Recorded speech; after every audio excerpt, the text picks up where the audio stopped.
السلام عليكم.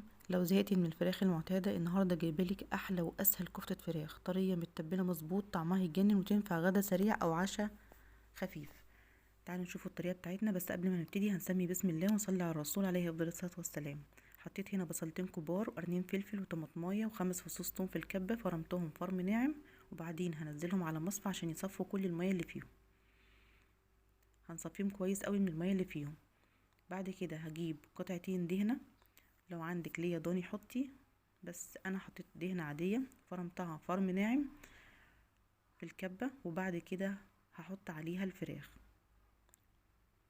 الفراخ كنت غسلها كويس وسبتها في الفريزر تجمد شوية، وبعد كده قطعتها وحطيتها عليها. حطيت معلقة هريسة شطة، وبعدين فرمتها فرم ناعم لحد ما توصل معاكي للمرحلة دي. بصي زي العجينة بالظبط. بعدين صفينا البصل من المية اللي فيه خالص وضفته عليها، وبعدين هفرمه فرمة كويسة قوي لحد ما كله يختلط ببعضه بالطريقة دي. خلاص كده هي جهزت معايا. هبدأ بقى احط التوابل بتاعتي عليها. هحط معلقة صغيرة من كل التوابل اللي انتوا هتشوفوها دي: ملح، فلفل اسود، كزبرة ناشفة، رشة كمون، توم باودر، بصل باودر، بابريكا، معلقة بهارات فراخ، ومعلقتين دقيق في الاخر عشان تربط معايا كفتة الفراخ. هقلبهم كويس جدا لحد ما الدقيق يختفي ويبقى بالشكل ده. هنا عملت ارضية لصينية الكفتة بتاعتي. حطيت بطاطس، فلفل اخضر وقرن فلفل حامي، وحطيت طماطم، حطيت بصل، حطيت لها شويه ملح، فلفل اسود، رشه كمون، رشه كزبره ناشفه، مكعب مرق، معلقتين زيت، وهقلبهم كويس جدا مع بعض. وبعد كده هرجع افردهم في الصينيه واسويهم كويس جدا، وهنزل عليهم بالكفته.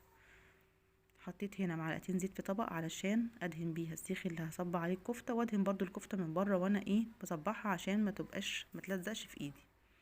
مع ان هي كانت متماسكه جدا عشان احنا حطيناها في التلاجة جمدت شوية. الدهنة كمان بتخليها متماسكة، وكمان معلقتين الدقيق اللي احنا حطيناهم. جربوها بالطريقة دي هتعجبكم جدا. خلصت هنا الكفتة بتاعتي دي. مية البصل اللي احنا صفيناها حطيت لها معلقة سمنة، حطيت شوية ملح، فلفل اسود، ومعلقة صلصة من اللي احنا خزناها سوا مع بعض. هقلبها كويس قوي، وبعد كده هدهن بيها الفراخ من فوق، والباقي هكبه عليها تاني من فوق زي ما انتوا شايفين كده. لو اول مره تشوفوا فيديوهاتي يا ريت ما تنسوش كده لايك للصفحه، واعملي متابعه و...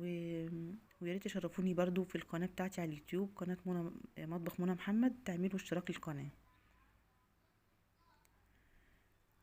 خلصناها كده. هحطها بقى على النار من فوق تستوى، وبعد ما تستوى معايا كويس هدخلها تحت الشوايه في الفرن 5 أو 10 دقايق بالكتير قوي. هتطلعيها تاخد بس لون تحت